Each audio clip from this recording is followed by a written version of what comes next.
And hello, Jets fans, and welcome to another episode of Rich Sports Talk. Thank you so much for joining us here today. We are recapping briefly about the Vikings and Jets game this past weekend with the Jets falling on the road. Of course, the red zone woes, the struggles of the offense, but really the biggest thing coming out of that game is that Robert Saleh has named Mike White as the starting QB going forward for at least another week. And there is a lot to dive into with Mike White, with the whole Zach Wilson situation. But I'll start with Mike White and then the Zach Wilson situation, because to me, that is the most fascinating part about the New York Jets right now and the biggest story with this team. But I want to start with Mike White and saying, look, I think Mike White has proven enough that he should be this team's quarterback going forward for at least the remainder of this year.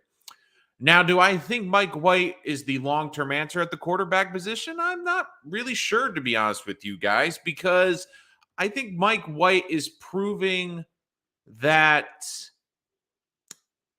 it is a team that really loves playing for him, and that at least his floor, at least Mike White has proven he has a role in the NFL. I believe that Mike White, at the very least, has proven that he is a high-end backup quarterback in the NFL, where if you need a starting quarterback to start a few games, you can not only be fine, but you can be okay. You can be productive. Kind of like what Cooper Rush, ironically enough, the player that replaced him in Dallas, has been for the Dallas Cowboys, proving that at the very least, they're solid backups. And in the NFL, with 17 games in a season now, you need viable backup quarterbacks more than ever. So at least we know that Mike White has a spot in this league going forward. Now, could he be a game-managing starter for 17 games? We will have to see. But there are interesting facets about the Vikings game, and I think it proved the good and the not so good about Mike White. Let's start with the not so good, because I like to finish on a positive. The Jets were in the red zone 7 times and only scored 1 touchdown. Now, I get it. LaFleur had a terrible game plan. I got pissed that they weren't running with Zonovan Knight. I was getting upset that they weren't running it close to the goal line. But you did see that White does have some limitations. He doesn't have the athleticism that is a threat to be a running quarterback really in the red zone, despite, I know, getting the quarterback sneak. You saw that there are certain limitations, and now we'll have to see too. Could he be a little bit off of his accuracy just because he hasn't played a lot? That could certainly be part of it, but is it also who he is? We're going to get a sample size over the last coming games to see if this is really who Mike White is, because don't forget, the Jets had opportunities.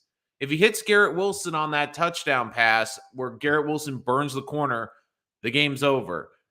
There was a lot of opportunities in this game. And while White didn't turn the football over, threw for 300 yards, and I love how the offense runs under him, you did see that there are some limitations to his game, that there are some holes within his game, that there are limitations, and that there's reasons why he was a 5th-round pick. There's reasons why people maybe were a little bit hesitant to make him the star with even in the Jets organization. But it is clear to me, at the very least, he has earned an opportunity going forward, and the Jets have to have a serious conversation, because one of the biggest reasons I thought the Jets would be active this offseason was because there could have been a quarterback market. You saw that Jimmy Garoppolo was playing great this year. Now with another injury, does that decrease his value? Would the Jets still be interested in a guy like Jimmy G? Would they be looking at a veteran this offseason? But it all leads back to the bigger point, which is Zach Wilson. And Jet fans, this conversation is going to get a little uncomfortable. This is not going to be a roses situation with Zach Wilson.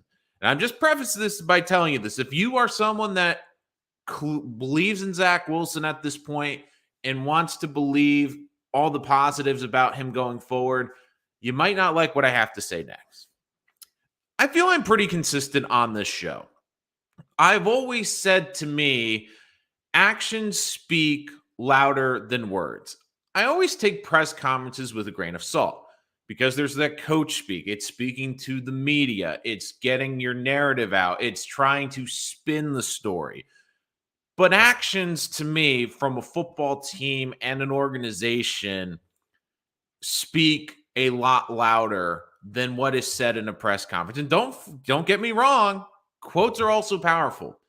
Garrett Wilson adamantly defending Matt White after the Vikings game, after basically not being able to get in the end zone. Garrett Wilson basically, to paraphrase, said, "There's something special about him. He's a dog. I would go and fight for him." That's pretty evident how Garrett Wilson feels about Mike. And it's funny too, because despite the Jets' loss, it almost felt like this team, they were pissed off. They knew they wasted an opportunity, but they still had their confidence. There was times even in the Zach Wilson win streak, it just didn't feel like, even after a win, that this team had a lot of confidence coming out of a game. But I look back at this week, and it is pretty telling. And I don't envy the situation that Robert Saleh and Joe Douglas are in. But at the very least, they have proven to me that they should be the decision makers in this process and that they can handle this type of situation. So here we go. I, on this channel, have been a supporter of Zach Wilson. I have loved the talent, and I do believe that he could be talent-wise a top 15 quarterback in the NFL with the skill set he has. But skill sets aren't the only thing that makes a franchise quarterback. We've seen countless quarterbacks come through the draft with the cannon arm, with the freakish athleticism, with ability that makes your jaw hit the floor. And they can't put it together in the NFL. One of the hardest things about the quarterback position is leadership. It's being able to be a team leader, the team voice, and galvanizing 52 other men in a locker room.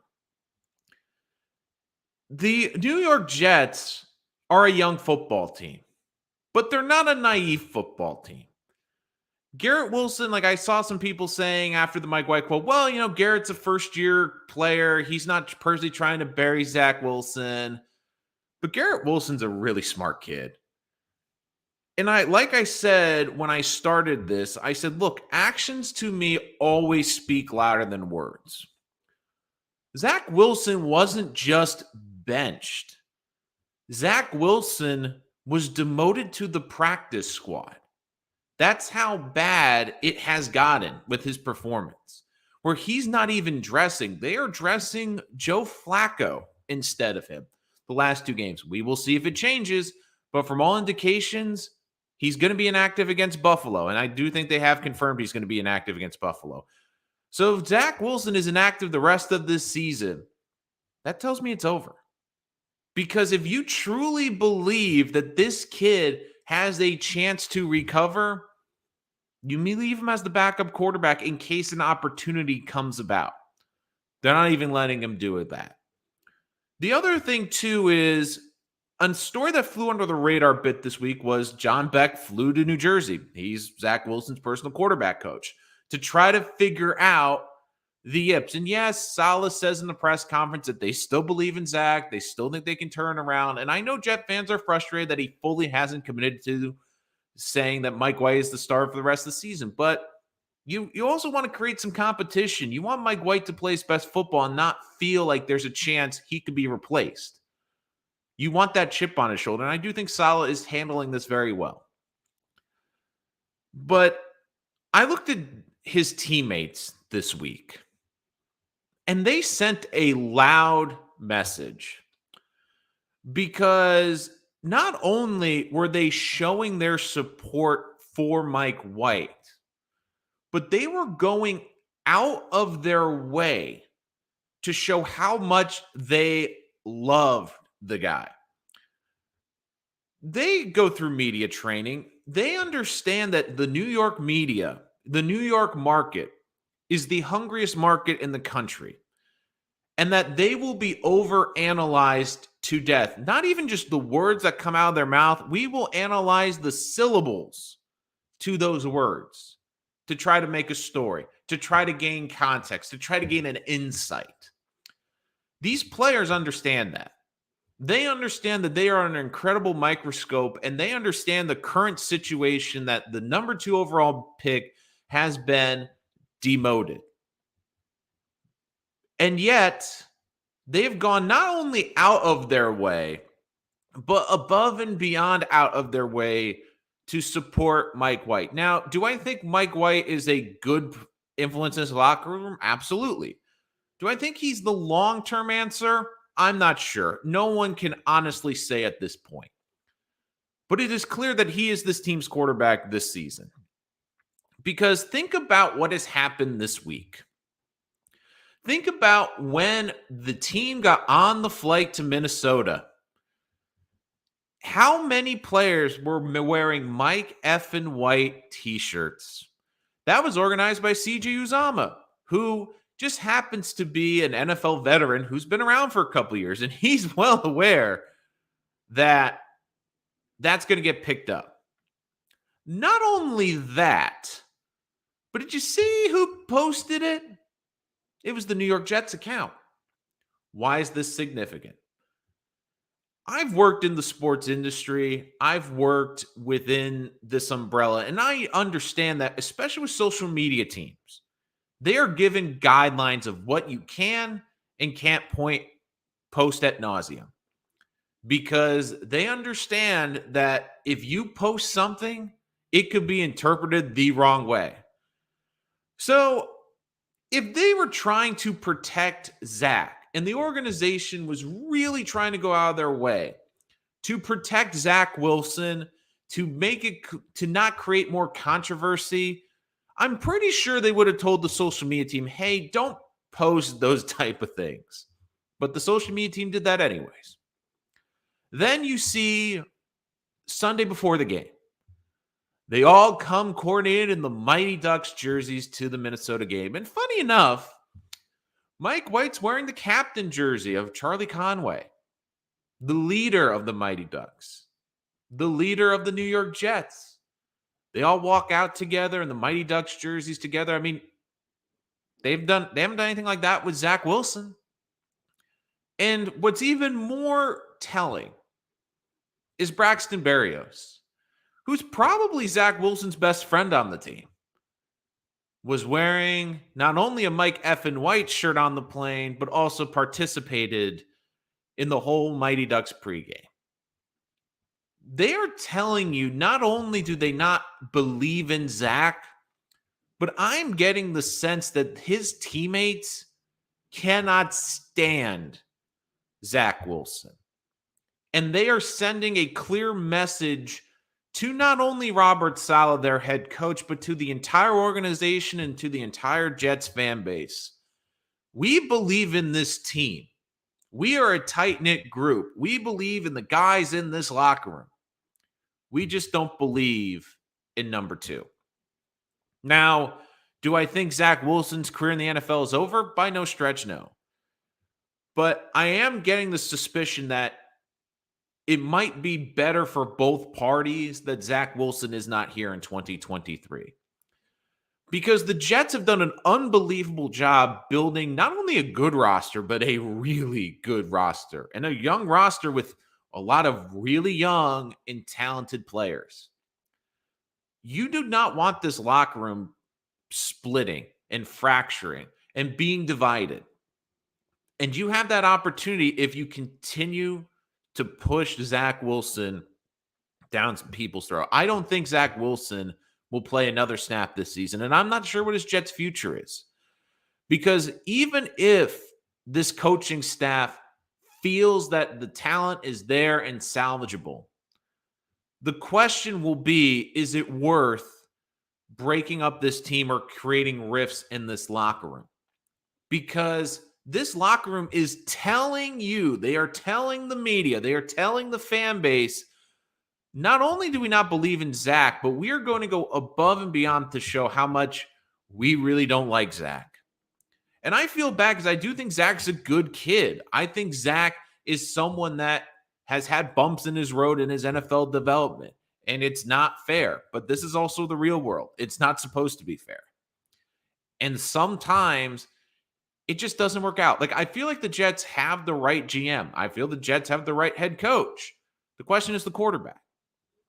And it's telling that how much they are defending Mike White and going above and beyond to basically say, not only do we not want Zach on the sideline or a chance for Zach to come back, like we don't want Zach near this team, it seems like. Because if this team really believed in Zach, and if this team really wanted you to think that they believed in Zach as a person and as a leader, they would still be not defending Zach, but they wouldn't be gushing over Mike White. They wouldn't be burying Zach Wilson. Like they're not just downplaying or, basically pushing Mike White up. They are burying Zach Wilson to a point where you got to have, if they're not already having it, they have to have serious discussions with the ownership and saying, look, we have to make a decision on here.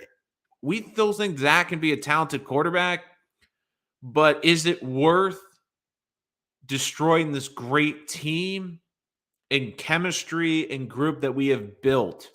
And that has taken years to build for one player. And I get it. The quarterback's the most important position in the NFL. But sometimes it is better to move off a mistake. And I've said this too, because I keep seeing people saying, oh, the Jets missed on the number 2 pick. Oh, the Jets, like they're going to try to make it work. Oh, they can't just move off the number 2 pick. I'm a bit of the opposite. Look, it sucks that you missed on the number 2 pick. Let's call it what it is. But I would rather have a team that has the wherewithal to admit they made a mistake and move off the mistake than try to make the mistake work. Because if you can pivot, Joe Douglas has shown he can build a good team. Robert Saleh has shown he can be a good head coach. It didn't work out with the quarterback. It hurts it was the number 2 pick. The Jets were in a situation where you look at that draft class, they got the number 1 pick. It was easy, Trevor Lawrence. When it was number 2, Justin Fields hurt again, had some passing issues. Mac Jones doesn't look special. Trey Lance can't stay. I mean, it's not like that draft class has really exploded and been great. Even Trevor Lawrence has had his faults. But if you are the Jets, you have to be having these conversations because this team is telling you that not only do they not believe in Zach, but seemingly they can't stand Zach. And they don't even want the thought of him back. And look, I give Robert Saleh a lot of credit because I do think he listens to his team. I do think he listens to his locker room. Because if he wasn't listening to his locker room, Zach Wilson probably would still be the starting quarterback. The vitriol and the attitude of that team after the New England game, I think Saleh realized it wasn't going to work. And part of the reason I think Zach is inactive is to tell the team, I'm listening, I'm hearing what you're saying. We'll try to make it work behind the scenes. But we're not even putting that option that, look, if Mike White somehow gets hurt in a game, we're going to Joe Flacco. Like, they're not even letting Zach be the backup. A break case of emergency. That's telling to me why Zach is on the practice squad. It almost feels like it's Zach and the team right now. And I feel bad for Zach because I do think Zach has the talent to be successful, but sometimes it just doesn't work. I mean, this just feels like a situation where you have like parents involved and the kids are telling the parents, like you're telling the dad, okay, this woman isn't going to work, but the other woman is going to work. Like, I think the kids are trying to tell the Jets, like, okay, this isn't going to work. And and it's frustrating. I get it. There's a lot of Jet fans that are going to be mad that they missed on the number 2 pick. I get it. There's going to be a lot of Jet fans that are upset that it's going to be another quarterback to the annals of history. I get it. But this is my philosophy, and I might be different than some people, but I would rather have a team admit a mistake and move off of a mistake quickly than try to justify a mistake. And look, I also get the argument, too, that Zach could maybe turn it around. You've seen the difference in Tua, even though Tua played horrible this last weekend. You've seen Daniel Jones get time. You've seen Geno Smith. Like, these quarterbacks sometimes just need time. But the problem now with the Jets is the time clock and the calendar has gotten completely switched. If this was a team where we really thought they'd be this year, like, let's be honest, when we started the season, we thought they'd be under 500 at this point, trying to see some development. And if that's the case, you know what? Zach can take his lumps. But this team's ready to win now. They have talent. They've played one of the best teams in the NFC and outplayed the team and should have won the damn game. But you look at the Jets right now, like they are ready to win now, and they are not willing to wait on the warts of Zach Wilson's game. Because it's not just that Zach isn't improving. It almost feels like he is regressing at this point. And I think his team is telling him. They're telling you. They're telling everyone how they really feel about their quarterback. Let's get to your comments, Snoopy. Why? Okay, we still need a quarterback. I don't think they'll be completely out of the market, but he is the answer for the rest of this year. Hi, Rich. No one knows if White or Zach will be our long-term QB. Need more games to judge. Yeah, I completely agree. I do think that you give Mike White the rest of the season to see what he gives you and see if maybe he can compete next year. I do feel like if you're the Jets, I would talk a contract extension, try to lock him up because at the very least, he's proven he can be a high-end backup. So I would try to bring him in. Zach Wilson is a bust. Nothing uncomfortable about it. It's just reality. It's trending that way right now. I hate to use the bust term, but it's not going in the right direction. Not easy to find a good one. White might be good enough to carry a team into the playoffs. He might be. There's still some issues with White. We saw it in the red zone. I don't think he's overly athletic. There was a couple throws. Now, could the argument be made on that Garrett Wilson throw that because he hasn't been getting a ton of reps in practice, he's a bit rusty or he needs more reps to get more accurate? Maybe, but we'll see. You're going to get an answer on Mike White down the stretch. And to be fair, I mean, he did lead him back in that game. He gave him opportunities, but the Jets were also in the red zone. A lot of it was on the play calling, but when you're in the red zone, that's where really the special quarterbacks make it work because it's tighter windows, it's tighter groupings. You don't have enough space to execute. So it's going to be telling. Like, we're going to learn a lot about in this Buffalo game. We're going to learn a lot. Beck is back again. How long will Zach need a therapist before he can be a good quarterback? Mike White made 11 big-time throws on Sunday. He made big throws. The 4th and 10 to Davis was a good one. I don't put the interceptions on him. Some people will look at the box score. We threw 2 picks. The first one was a little bit behind, but I hate when receivers pop the ball up in the air. The 4th and 10 was a big one, but you also saw too that the Garrett Wilson pass, Garrett Wilson was wide open. If White hits him, the game's over, basically. So look, there are still some things you want to see from him. And look, we're going to find out this week because it'll be tough. Garrett Wilson, to me, is a superstar for this Jet team. And it's clear how he feels about the quarterback position. Zach is done, Rich, as it should be. Rip the Band-Aid, move on. I wouldn't hate it. I mean, look, I'd rather have an organization that admits a mistake, moves on, than tries to justify a mistake. There's something a few Jets said about the huddle last game with Mike White. Something makes me think Zach was an a-hole in the huddle and teammates were rubbed the wrong way. I think that's part of it. And the other thing, too, is you wonder how the organization is treated. Now, look, quarterbacks get treated different than everyone.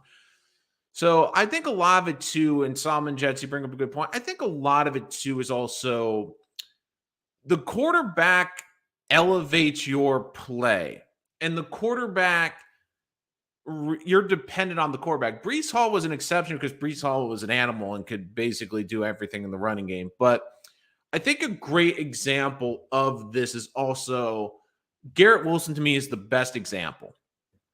And I said this after the Bears game. Now, he's in the running for Offensive Rookie of the Year.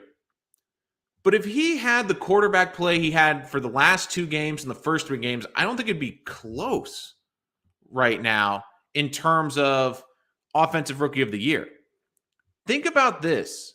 In the games where Zach Wilson has not been the quarterback, Garrett Wilson is averaging over 100 yards receiving and has reached the end zone 4 times in 5 games. In the 7 games with Zach, he never broke over 100 and he didn't get in the end zone. Just think about that.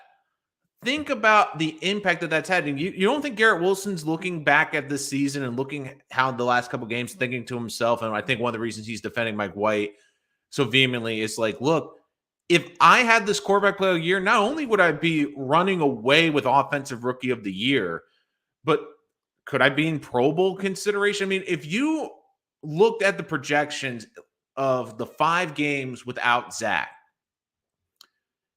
Garrett Wilson wouldn't just be over 1,000 yards. He'd be close to 14 to 1,500 yards receiving this year. Like, that's Pro Bowl. That could be even all pro consideration. I mean, that to me is really telling about Zach. And look, basically 5 games, the offense couldn't get anything going. You don't think the tight ends were frustrated that they weren't getting? I mean, look, they brought in a lot of receivers and a lot of tight ends. There are games where the Jets were trying to throw the ball 20 times. I do think they get too pass happy. I don't want to throw them 50 times, but there are times with Zach they were trying to limit it to under 25.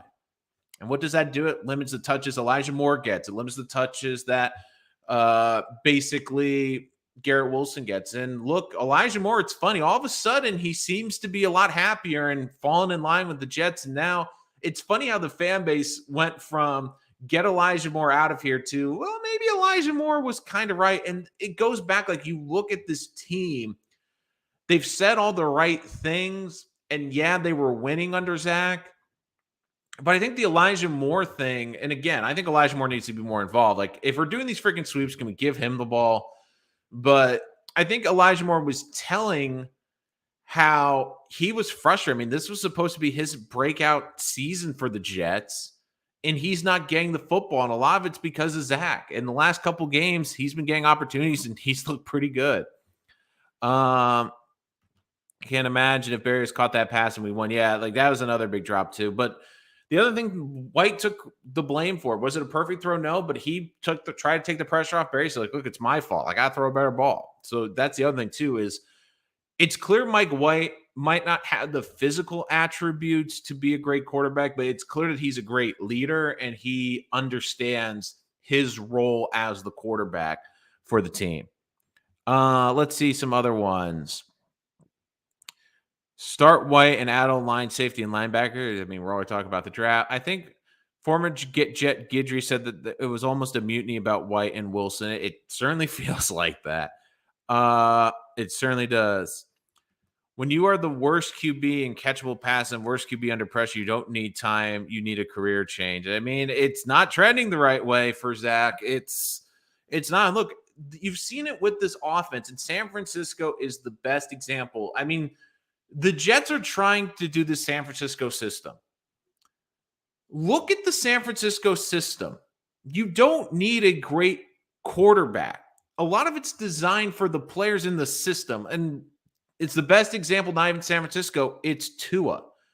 Tua in this system is having an MVP type season. I don't think Tua is a elite quarterback. I think that Tua, again, he has 2 Ferraris at wide receiver, which certainly help.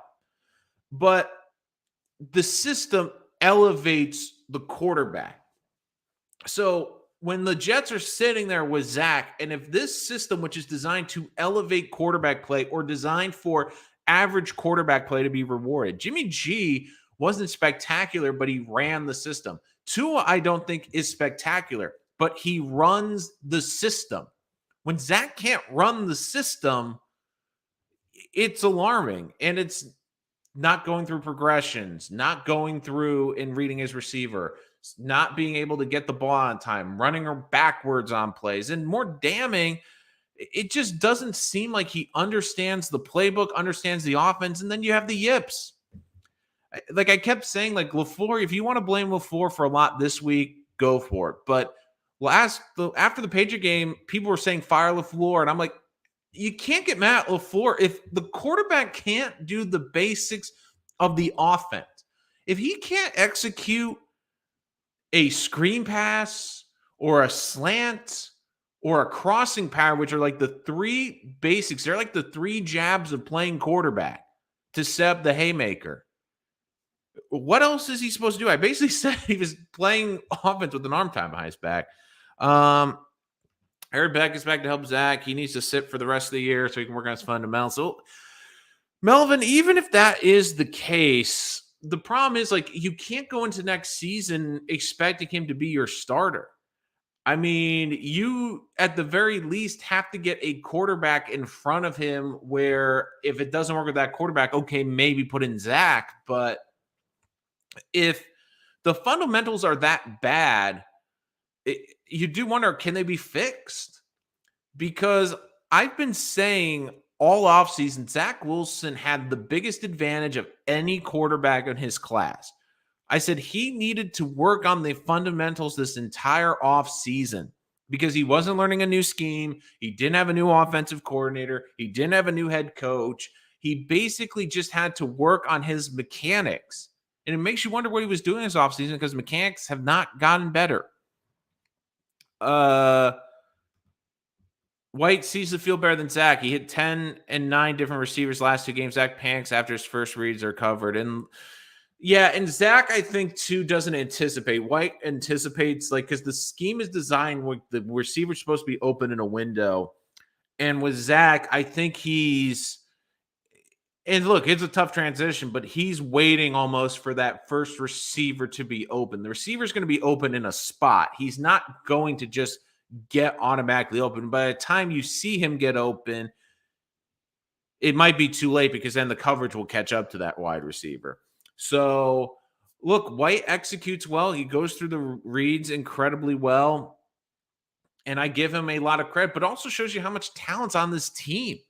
Like, the offensive line is still struggling in areas, but you have a legitimate superstar in Garrett Wilson. You have a good receiver in Elijah Moore. You have a receiver in Corey Davis that makes you pull your hair out but can make plays. And you have talented tight ends. And you have Bam Knight, who the Jets have picked up. I mean, look, this offense has weapons.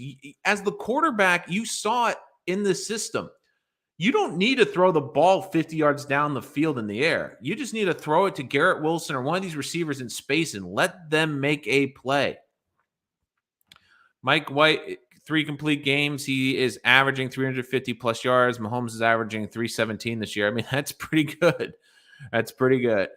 Zach Wilson and then bails. Yeah, I completely agree.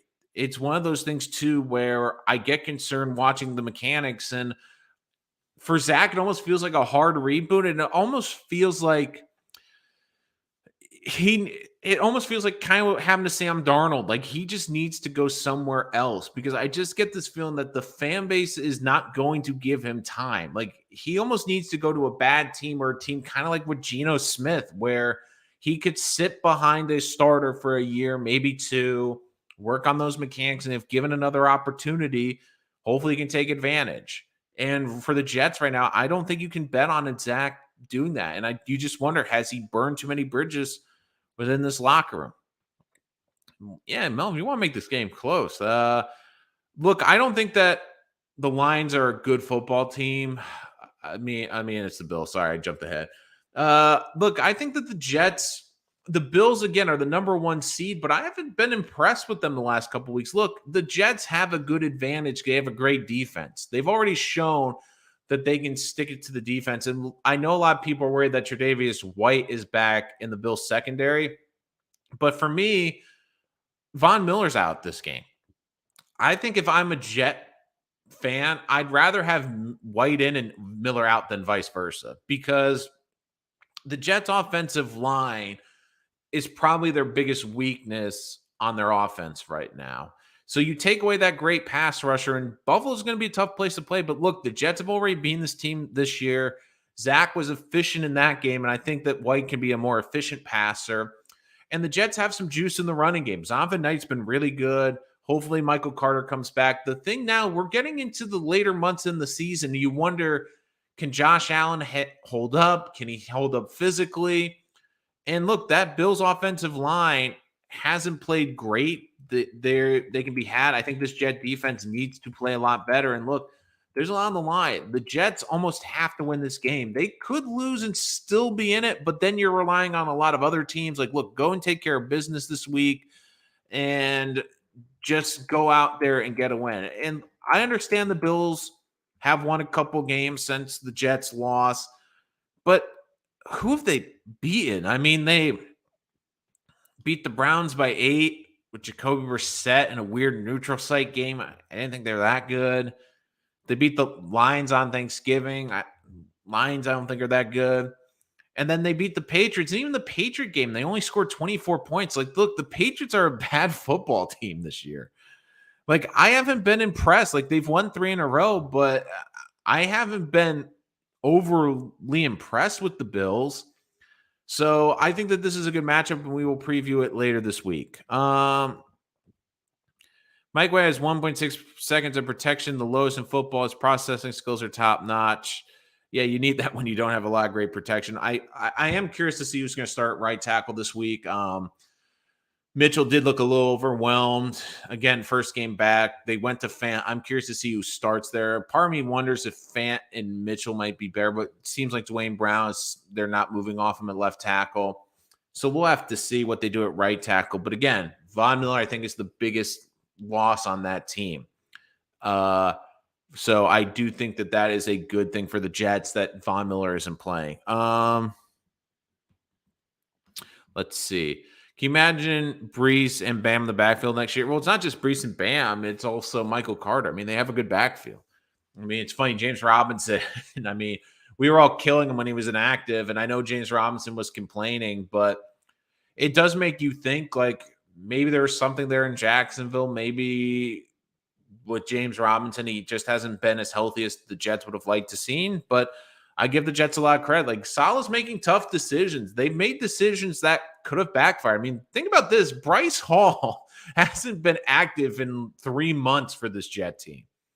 I mean, well, I remember the first time they deactivated him, and it was every Jet fan was losing their mind. And I get there are certain players, but look, they've kept Denzel Mims in the lineup. Bam's been a good pickup, and that's the other thing too. Like, if Joe Douglas missed on this quarterback, I still would let him pick another quarterback. I mean, his track record for the Jets has been really freaking good. As a GM, it's not just the early draft picks. It's what's impressed me is the undrafted picks and like Zonovan Knight and Bryce Huff. Sorry.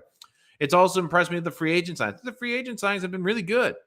Fant's going to start. Eccles is greater than Bryce. Yeah, Eccles has better ball skills. I think that's why he's elevated him. Jets beat Patriots twice and Vikings with AVT, Hall, and White. I mean, I don't think you're wrong. I mean, that's the other thing too. Like the Jets, when Hall and AVT went down, I said, look, I still think this team can compete for a playoff spot, but I think the chance of this team really being special has passed. I keep saying 2023 is the breakout year for this Jet team because they get their best offensive lineman back healthy. They get Hall back healthy. You potentially get Mekhi Becton back. You get another year of seasoning for these really young players. So I think that next year's the big step. I really do. So Titans fired their GM. The Tennessee Titans fired their GM today? Seriously? Let me check on that. Like, did Schefter report that? Like, I'm just trying to verify that. Hold on. Yeah, you're right. John Robinson was fired. Wow. So, Can the Titans get a lot of grief for this? I know the Jets can always drag through the mud, but the Titans, like, I want to remind people the Titans are not only in first place, they're in first place by 3 games. I mean, maybe he got fired because of the whole A.J. Brown trade. I mean, they're just seeing how A.J. Brown's been this year, and they're just sick and tired of seeing that. But that's a shocker. I mean, the Titans have also been a good team the last couple of years. They've drafted well. They've built a good roster there. I feel like there's got to be something else there. Let me just read the statement really quick.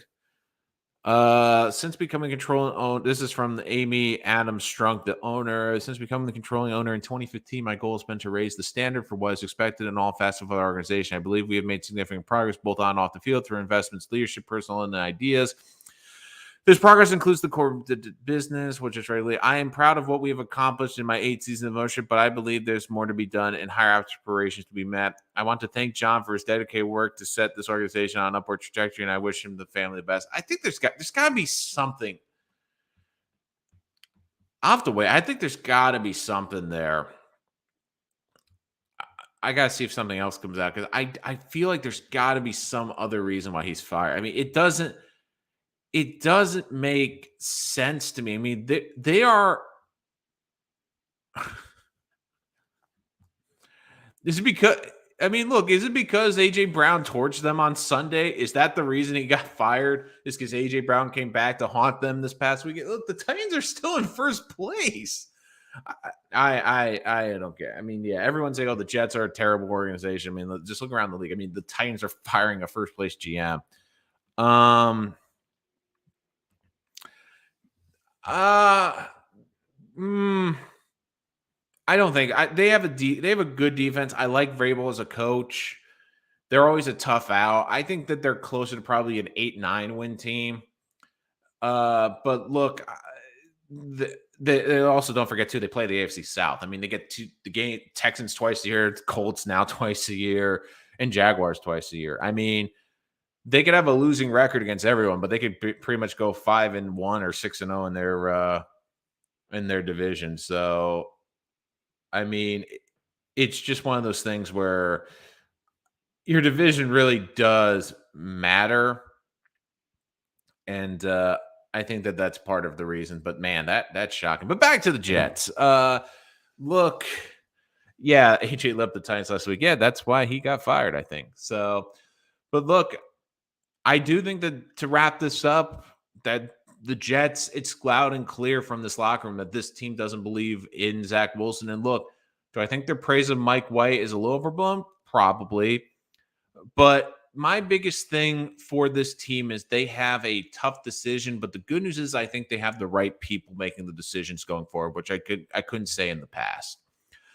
And the way the teammates have been reacting, like it tells me that they like Mike White. They know that this team is better with Mike White, but the way they've gone above and beyond to praise him and talk about him, they're sending a pretty clear message. They don't believe in Zach. And look, if Zach doesn't get activated the rest of this year, it's telling he's done. Like you cannot have the number 2 pick not even active. So we will see how this situation plays out the rest of the year. We'll bring you all that and the latest here on Rich Sports Talk. If you're new to the channel, make sure to hit that subscribe button so you don't miss any of our latest New York Jets content. And also check out our poll, which we have on the channel right now. And I wanted to get your guys' thoughts. And let me go check out that poll to see where we are. That is in the community page on our channel, where we also ask you guys to do other polls. We give you some good feedback. We also let you pick some of the videos because, guys, you guys help make this channel. So far, I asked, what do you think about Zach Wilson's long-term future with the Jets? He's our starter eventually. Optimistic he can turn around. Doubtful Zach is the guy. And Zach has started his last game. Right now, it's pretty clear he's our starter eventually. He's not the winner, 0%. Doubtful Zach is the guy, 50%. Zach has started his last game, 25%. And optimistic he can turn it around is sitting at 25%. So thank you for the feedback on the poll. It's in the community page, Melvin, on the channel. So if you subscribe, you go to the community page, it is there. James, I will be previewing the game later. So I'm not, look, you got to stick around. You got to subscribe because, I can't give everything away in one episode. So I will be coming later this week, probably Thursday or Friday. We will preview the Bills game. And again, guys, thank you so much for joining us here on the channel. If you're new, hit that subscribe button. Look, if you join us after the live stream, you still have a question, thoughts on Zach, thoughts on Mike White, put a comment in the chat. Put a comment on the page. I'll get to it on the next video. Love answering your questions because you guys help make this channel what it is. Again, thank you so much for joining us, and we'll see you next time here on Rich Sports Talk.